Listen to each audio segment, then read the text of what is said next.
নমস্কাৰ সকলোকে AXIA IAS একাডেমীলৈ পুনৰবাৰ স্বাগতম জনাইছো ধাৰাবাহিকতা অব্যাহত ৰাখি আজি 2 জুনৰ দিনাখনো আমি আপোনালোকৰ ওচৰলৈ নিউজ পেপাৰ এনালাইসিসটো লৈ আহিছো চাওঁচোন আহক আজি কোনকেইটা ইম্পৰ্টেন্ট নিউজ আছে The first article is about the celebrating an unsung hero. So gotike yat jodi ami saw je thematic and structural overview eta dia goise je early life and the ideological formation yat ami dekhise je highlights the impact of Lala Lajpat Rai and later the Nehru and Tandon in shaping his ideological orientation. So gotike struggle and Shastri. So yat ami dekhisu je yat ami dekhise a much needed book on the life and the times of the Lal Bahadur Shastri. So gotike Lal Bahadur Shastri kotha ami okoman ignore নাই করা হয়তো কিন্তু কোবাত হয়তো এই মানুহজনৰ গুৰুত্বটো বা আমি হে লাইমলাইটত আহা নাই বা তেখেতৰ যিখিনি অৱদান আছিল যদিও ব্ৰিফ আছিল এই মানুহজনৰ আজি দিনৰ আটাইতকৈ ইম্পৰ্টেন্ট কথাটো কি নৈতিকতা বুজি পাইছে নে এফিচিয়েন্সি আমি সেইখিনি কথা বহুত কৈ থাকো কিন্তু এফিচিয়েন্সি থাকিলেও নহব যদি মানুহ এজনৰ ইন্টিগ্ৰিটি প্ৰভিটিটো নাথাকে সো গতিকে এই মানুহজনৰ আমি পাহৰিলে নহব কাৰণ কি এই মানুহজনৰ নিচিনা ইন্টিগ্ৰিটি আৰু প্ৰভিটি থকা মানুহ মানে ইণ্ডিয়াতে বহুত কম ওলাইছে especially in the political sphere okay so dike teor jikhini dholok early life asile hekhini ko upor jodi ami okoman lights diu jeta ami dekhisu the book emphatically portrays the poverty and emotional struggle of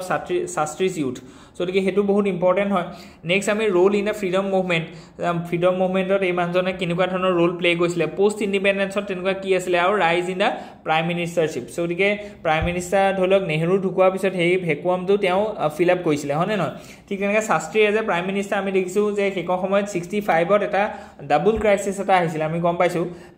so গতিকে এটা এক ধৰণে আমি দেখিছো যে we have an war with Pakistan আৰু হেকৰ সময়ত আমি কি দেখিছিলো যে ড্ৰট হোৱাও দেখিছিলো হনে নহয় সো গতিকে ইয়াত ফেমাইনৰ এটা থ্ৰেটো আহিছিল সো গতিকে তেনুকা ডাবল এটা থ্ৰেটৰ সময়ত সেই মানুহজনে ইণ্ডিয়াখনক লিড লৈছিলে and he has put a very effective slogan যেটো কৈছিলে যে জয় জৱান জয় কিষাণ হনে নহয় সো গতিকে হেখিনি বস্তু আজিৰ দিনতো ৰেলেভেন্ট হয় আমি দেখিছো যে একেখিনি সিচুৱেচনকে আজিৰ দিনতো আমি দেখা পাইছো যেনে ধৰক আমি দেখিছো যে বৰ্ডাৰ ৰিলেটেড বা জৱান ৰিলেটেড বা ডিফেন্স ৰিলেটেড আজিৰ দিনতো থ্ৰেট আছে ঠিক তেনেকৈ ফুড সিকিউৰিটি ৰিলেটেড সদায় থ্ৰেটটো বাঢ়ি গৈছে because of the coming of this climate change and global warming হনে নহয় সো গতিকে কালিও আমি দেখিছো যে মনসুনৰ ইম্প্যাক্টৰ ওপৰত এটা আৰ্টিকল আহিছিল সো গতিকে ইয়াৰ নেৰেটিভ ডিসিপ্লিন হক এথিক্যাল লেন্সৰ পৰা আমি কথাটো কৈছো আৰ্কাইভেল ভ্যালু মাল্টি ডাইমেনশনালিটি সবৰ ক্ষেত্ৰৰ পৰা আমি দেখুৱাইছো যে কেনেকৈ এই প্ৰাইম মিনিষ্টাৰ জনৰ ৰোলটো কিমান ডাইভাৰ্সিফাই আছিল নেক্সট যদি আমি চাও যে areas that invite further enquiry so গতিকে তেখেতৰ ডিমাইজ কেনেকৈ হ'ল সো গতিকে হেখিনি বস্তু এতিয়াও ধৰক ব্ল্যাক বক্সত আছে বা আমি যদি কওঁ যে ইয়াত ভেগনেস আছে ইয়াত আমি অলপ কি ক'ব লাগিব অলপ ইনভেষ্টিগেশ্যনৰ দৰকাৰ আছে এথিক্যাল লিডাৰশিপ ইন পলিটিক্স যেটো আমি বাৰে কৈ আছো যে এই লাল বাহাদুৰ শাস্ত্ৰী যেটো আটাইতকৈ ভাল গুণ আছিল সেইটো হৈছে এইটো এথিক্যাল লিডাৰশিপ বুজি পাইছেনে আৰু আজিৰ দিনত সেইটোৱে আটাইতকৈ কম আছে Okay, so আমি গম পাইছো যে আমাৰ যিখিনি ধৰক ট্ৰান্সপাৰেন্সি ইন্টাৰনেশ্যনেল এইবিলাকৰ ৰিপৰ্টত আমি কি পাওঁ যে 46% of our legislature বা members of the parliament are somehow related to some criminal cases so গতিকে এইখিনি বস্তু ইম্পৰ্টেন্ট হয় নেক্সট যদি আমি চাওঁ যে India's development story and the prime minister's contributions so গতিকে ইয়াত এটা আমি কন্টিনিউটি দেখা পাম যে পাৰপজ অফ দা আৰ্টিকল যে 11 ইয়াৰ্ছ অফ নৰেন্দ্ৰ মোদীৰ লিডাৰশ্বিপৰ কথা ইয়াত কোৱা গৈছে যে তেখেতৰ যিখিনি efficient leadership role আছে হেখিনি ওপৰত কেনেকুৱা ধৰক মাল্টি ডাইমেনশনাল আমি এটা এনালাইসিস দিছো তেখেতৰ আত্মনিৰ্ভৰ আৰু স্বচ্ছতাৰ ওপৰত যেটো কন্ট্ৰিবিউশন আছে হেতু বহুত ইউনিক আৰু হেতু বহুত হলা গবলগিয়া ওকে নেক্সট যদি আমি চাও is India the world's fourth largest economy so আমি দেখিছো যে recently we have surpassed the Japan and become the fourth largest economy hone no so by achieving 4 trillion so we can next ami third out ase amar Germany with 4.5 trillion so গতিকে কোৱা গৈছে যে 2028 বা 27 ৰ ভিতৰত আমি জাৰ্মানীকো পিছ পেলাম so গতিকে আমি দেখিছো যে আমাৰ যেটো ইকোনমি ভলিউম হেতু ডেফিনেটলি হেতু বৃদ্ধি পাইছে so গতিকে নেক্সট আমি কি কৰিব লাগিব হে যেটো ভলিউম হে বস্তুটো ডিস্ট্ৰিবিউটিভ হলে লৈ যাব লাগিব যাতে আমাৰ পাৰ ক্যাপিটা ইনকামটো বৃদ্ধি হয় আৰু হিউম্যান ডেভেলপমেন্ট ইনডেক্স হক বা আমাৰ যিখিনি সোশিয়াল যিখিনি স্ফিয়াৰ হক তাত যাতে আমাৰ এটা ইকুইটেবল ইনক্লুসিভ এটা যাতে সাস্টেইনেবল ডেভেলপমেন্ট হয় বুজি পাইছনে so গতিকে হেতু বহুত ইম্পৰ্টেন্ট হয় so India is the fourth largest economy in 2025 a triumph of skill for the myriad of development ইয়াত এক্সিকিউটিভ সামাৰীটো এটো কোৱা গৈছে যে এবসলিউট জিডিপি টো বাঢ়িছে নো ডাউট কিন্তু ইয়াত কোৱা গৈছে যে but not sufficient indicator of inclusive human centric development so এটো বাৰে আছে সো আমাৰ এটো কি আছে যে আমাৰ যেটো কুজনেটছ কাৰ্ভ আছে কুজনেটছ কাৰ্ভত হেতু থিওৰিটিক্যালি ইকোনমিক্সত কোৱা গৈছে যে আমাৰ কি হ'ব প্ৰথমতে ইনইকুৱেলিটি বাঢ়িব যেতিয়া আমাৰ ইকোনমিক ডেভেলপমেন্ট হ'ব কিন্তু লাহে লাহে এটা পিক ষ্টেজৰ পিছত আমাৰ কি হ'ব যে সেই যেটো গ্ৰোথ আছে তাৰ যেটো ভলিউম সেই ভলিউমটো আমি ডিস্ট্ৰিবিউট হোৱা দেখিম আৰু যেটো সেন ভাগৱতী ডিবেট আছিল অমৰ্ত্য সেন আৰু যিজন ভাগৱতী পিএন ভাগৱতী ডিবেটটো এটোৱে আছিল যে ভাগৱতী চাই এটো কোৱা গৈছে যে আমি we have to have a huge growth আমাৰ গ্ৰোথ লেভেল আমাৰ ভলিউম লেভেল তাৰ পিছতহে আমি কি কৰিব পাৰিম যদি আমাৰ ওচৰত ডাঙৰ কেক থাকে তেতিয়া আমি তাক ডিস্ট্ৰিবিউট কৰি পেলাই সকলোকে দিব পৰা এটা ধৰক প্ৰভিজনলৈ আমি নিব পাৰিম সো গতিকে এটো ভাল হৈছে যে we have develop a huge volume ভলিউমৰ ক্ষেত্ৰত আমাৰ ভাল হৈছে এতিয়া নেক্সট যেটো আমাৰ টাৰ্গেট হয় সেইটো হৈছে কোৱালিটি ডিস্ট্ৰিবিউচন বুজি পাইছেনে সো গতিকে যাতে আমি পাৰ ক্যাপিটা হক হিউম্যান ডেভেলপমেন্ট হক কাৰণ কি আমি গম পাইছো যে ৰিসেন্টলি যেটো হিউম্যান ডেভেলপমেন্ট ইনডেক্স আছিল তাত ইণ্ডিয়াৰ ৰেংক হৈছে 130 which is very unsatisfactory বুলি আমি ক'ব পাওঁ বা হেতু বহুত প্যাথেটিক হয় ওকে সো নেক্সট যদি আমি চাও যে নেক্সট যিখিনি ধৰিলো আৰ্টিকল আছে it is about the GDP tunneling vision could prove costly let's redefine the prosperity okay so economic dimension খিনি আমি যদি চাও যে origin and the utility of GDP so গতিকে কুজনেটছৰ কথা আমি অলৰেডি এমাত্ৰ কলোৱে সেইখিনি কথা কি ইয়াত আছে নেক্সট যদি আমি চাও এথিক্যাল ডাইমেনশন খিনি কথা কোৱা আছে GDP and moral blindness okay so গতিকে হেতু বহুত ইম্পৰ্টেন্ট হয় যে GDP টু লৈ প্লাই আমি স্যাটিসফাই হৈ থাকিব নোৱাৰো যে it is a very good sign হনে নহয় কাৰণ কি কালি আমি দেখিছো যে আমাৰ যেটো কোৱাৰ্টাৰলি ফোৰ্থ কোৱাৰ্টাৰ গ্ৰোথ আছে হেতু ৰিমাৰ্কেবল হয় সো কিন্তু হেতু পা আমাৰ এটা এনকাৰেজমেন্ট হয় ইয়াপ আমি স্যাটিসফাই হ'ব নালাগে আমাৰ স্যাটিসফেকশনটো তেতিয়া হ'ব যেতিয়া India will be the world's largest economy as per the not only the GDP but the per capita income বা আমাৰ যিখিনি human development index of piece index of এইবিলাকত আমাৰ ইন্ডিয়া কি হ'ব লাগিব অব্বল হ'ব লাগিব ওকে so political dimension খিনি আমি চাইছো GDP and political shield environmental কথাটো কোৱা গৈছে the all that glitters is not GDP okay so again এই আৰ্টিকলটো আজি আহিছে যে GDP as a symbol as a substance so গতিকে একেখিনি বস্তু কি ইয়াতো আছে যে সোসাইটিয়াল ডেভেলপমেন্টৰ ওপৰত বেছি জোৰ দিব লাগিব not only the economic কাৰণ কি আমি গ্ৰোথ আৰু ডেভেলপমেন্টৰ মাজত যেটো ডিফাৰেন্স আছে হেতু বুজি পাব লাগিব okay so গতিকে transforming India's innovation ecosystem okay এইটো এটা নতুন আৰ্টিকল আছে যে India must evolve from being a consumer of global technology to a creator and frontier of technology কাৰণ কি আজি যদি আমি চাইছো ইণ্ডিয়া ChatGPT দি ইউজ হে কৰিছে আমি AI টেকনলজি খিনি ধৰিলো আমি GPT টু ইউজ কৰিছো আমি বনাব পৰা নাই so that is a major concern so গতিকে আমি কিয় বনাব পৰা নাই why our large this workforce population force labor force are not able to develop this kind of frontier technologies so গতিকে তাৰ কাৰণে আমাৰ কোনখিনি ক্ষেত্ৰত ড্ৰবেক আছে আমি এডুকেশন কোৱালিটি এডুকেশন কৰিব লাগিব আমাৰ ট্ৰেইনিং যেটো বা স্কিলিং যেটো সিস্টেম আছে ইকোসিস্টেম আছে তাক আমি ডেভেলপ কৰিব লাগিব not only skill we have to reskill our workforce বুজি পাইছেনে ঠিক তেনেকে একাডেমিচিয়ান industry and our this university we have to link ঠিক আছে entrepreneurs private sector so গতিকে সকলোকে আমি ইনক্লুড কৰিব লাগিব তেতিয়া আমাৰ ইনোভেশন ইকোসিস্টেমটো কি হ'ব robust and effective হ'ব তাৰ কাৰণে নীতি আয়োগৰ ৰোলটো খুব ইম্পৰ্টেন্ট হয় অটল ইনোভেশন মিছনৰ পৰা গৈ they are doing some great events so গতিকে এখিনি বস্তু আমাৰ ধুনিয়াকে আছে আৰু R&D সেক্টৰত ইন্ডিয়া বহুত কম পইচা খৰচ কৰিছে 0.6% of our GDP has been invested in the R&D যেটো বস্তু আমাৰ বহুত কম হয় কাৰণ কি সাউথ কোৰিয়া জাপান ইজৰাইল এইবিলাকত যদি চাও যে ডাবল ডিজিটত তেওঁলোকে খৰচ কৰিছে of their GDP for example South Korea is investing 14% of their GDP in their research and development হনে ন সো গতিকে এখিনি বস্তু আমাৰ ইয়াত ধুনিয়াকে ইয়াত দিয়া গৈছে okay let's move ahead next যেটো আৰ্টিকল আছে তাত যদি আমি চাও it is about why has a newly discovered star taken scientists by the surprise so গতিকে আমি ইয়াত এতিয়া এটো দেখিছো যে নতুনকে ডেভেলপ হোৱা এটা স্টাৰে কোনগিটা থিওৰিটিক্যাল কনভেকশনক আমাৰ মানে কি কৈছে মানে চ্যালেঞ্জ কৈছে সো গতিকে হেতু আমি চাইছো যে ASKP যেটো is a celestial object located iman doorat ase boli কৈছে যে Scutum constellation of Milky Way it exhibits the periodic flashes every 44 minutes in both radio and x-ray emissions and unprecedented behavior okay so gege yaar unprecedented behavior out ki bostu ase ekine ami dhuniake dia goise okay let's move ahead yaar ase je unlocking the universe scientist visionary and the storyteller Jayanta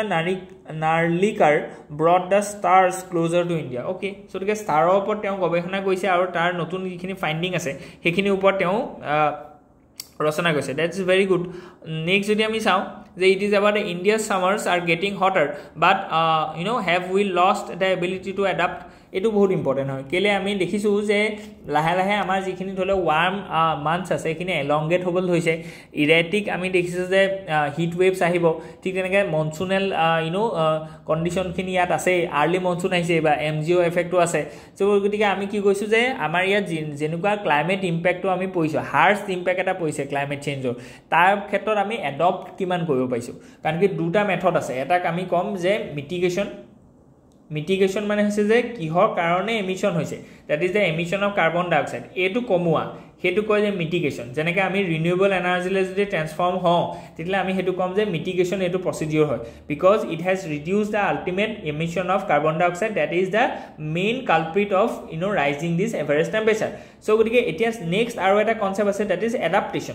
adaptation হৈছে যে আমি কি কৰা নাই যে আমি এটো source two বা ফ্যাক্টৰ টু আমি মানে কমোৱা নাই মানে কাৰ্বন ডাই অক্সাইডৰ এমিশনটো আমি কমোৱা নাই কিন্তু আমি কি কৈছো যে ইয়াৰ যেটো ইম্প্যাক্ট আছে সেই ইম্প্যাক্টটো আমি কম কৰিব কাৰণে চেষ্টা কৰিছো যেনে ধলে আমি যদি কওঁ যে অমৃত বৃক্ষ আমি কি কৰিব বিচাৰিছো যে মানে এফৰেষ্টেশন কৰিব বিচাৰিছো ইন আৱাৰ আৰবান এৰিয়াস ঠিক তেনেকৈ আমি কলো যে আমাৰ যিখিনি মানে ধলক ওয়াটাৰশেড ম্যানেজমেন্ট বুজি পাইছে না যেটো আমি কৈছো যে অমৃত সৰোবৰ বুজি পাইছে না সো ঠিক তেনেকৈ আমি দিছো যে মিয়াৱাকি মেথড ঠিক তেনেকৈ আমি কলো যে যিখিনি ধলক আমাৰ tenuka ethanol blended petrol so all these things are being oriented towards a adaptation method ঠিক আছে যে আমি যেটো ক্লাইমেট চেঞ্জ হৈছে হেতু যেটা আমি অ্যাডাপ্ট কৰিব পাৰো সো গতিকে এডাপ্টেশন মেথড আৰু মিটিগেশন মেথড এই দুইটা বস্তু ইম্পৰ্টেন্ট হয় সো ইয়াত কোৱা গৈছে যে আমাৰ কি হৈছে যে সেই যেটো এবিলিটি আছে যিমান ফাস্ট গ্লোবাল ইম্প্যাক্ট গ্লোবাল ওয়াৰ্মিংৰ ইম্প্যাক্ট ইয়াত পৰিছে in the face of heat wave and extreme climatic activities ba extreme climatic phenomena himan fast ami a climatic resilience or karone adaptable mane procedures kini aqually lobo pora nai so dike hetu eta karone ama ki hoise eta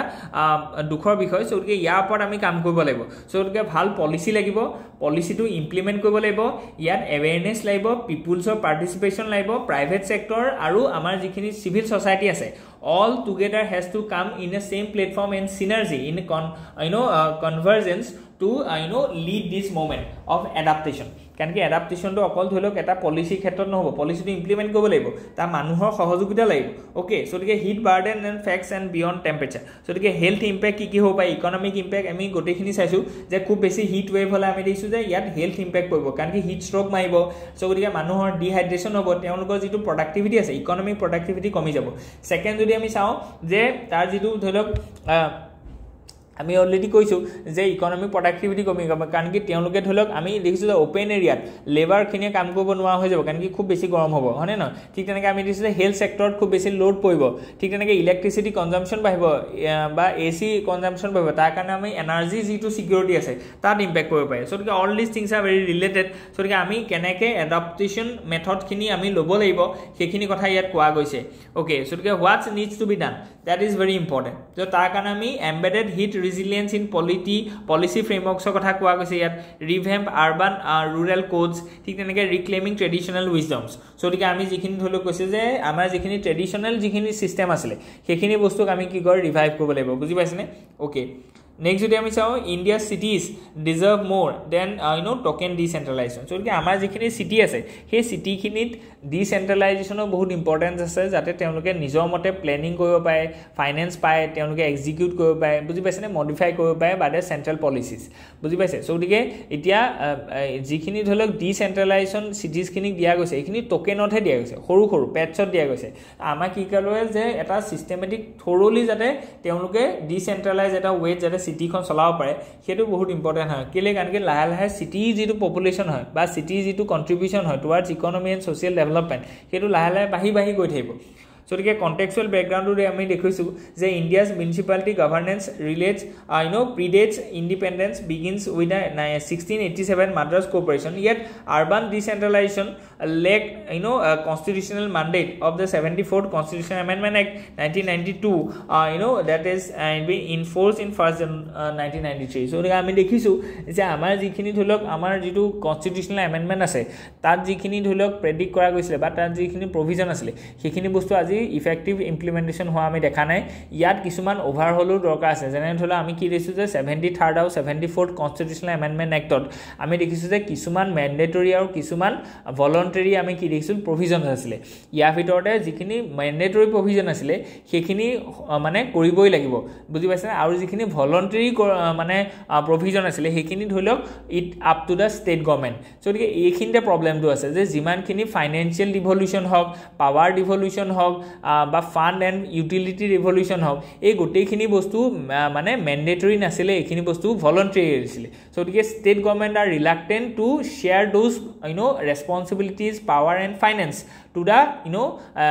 lower parts of the democratic institute like the municipalities. So hetu khinde problem to ase. So yate kotha to hoise je solution to etu hoy je central government e state government ok bahut power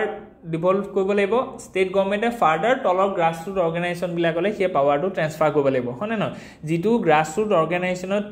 3F problem ase je fund functionaries and fund functionaries and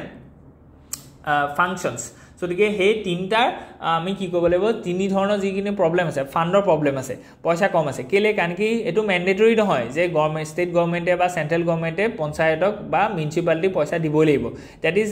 ভলান্টাৰিলি so ফান্ডৰ problem আছে second আছে ফাংচনাৰিজ যিখিনি মানুহে কাম কৰি আছে এই মানুহখিনি skill নাই আজিৰ দিনত বুজি মানে কম্পিউটাৰ এক্সেস নাই যদি আপুনি যায় ঠিক তেনেকৈ ফান্ড বুজি পাইছে বা ফাংশনস যে ক্লিয়াৰলি কোনো ধৰণৰ ফাংশনস দি থকা হোৱা নাই এই ইয়াৰ এম্বিগুইটি আছে যে কোনে এক্স্যাক্টলি এই কামটো কৰিব তাত ধৰিলো কি আছে ambiguity আছে that's why we have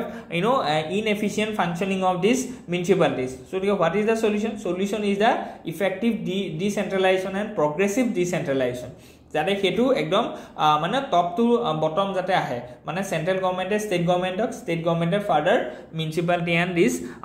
other panchayati systems okay so ঠিক হেখিনি বস্তু ধুনিয়াকে ইয়াত দিয়া গৈছে মাল্টি ডাইমেনশনাল এনালাইসিস কিনি আমি দিছো সো ঠিক আজি কাৰণে আমাৰ ইমানখিনি আছে আৰু ফৰৱাৰ্ড লুকিং ৰেকমেন্ডেশন কিনি ইয়াত দিছে সো ঠিক হোপ ইউ এনজয় ইয়াত যদি আপোনালোকৰ কিবা মতামত থাকে আমি খুব মানে স্বাগতম জনাম যে তেনেকুৱা ধৰণৰ মতামত আপোনালোকে জনাব কিবা যদি কমপ্লেইনও থাকে তেতিয়াও জনাব ঠিক আছে ধন্যবাদ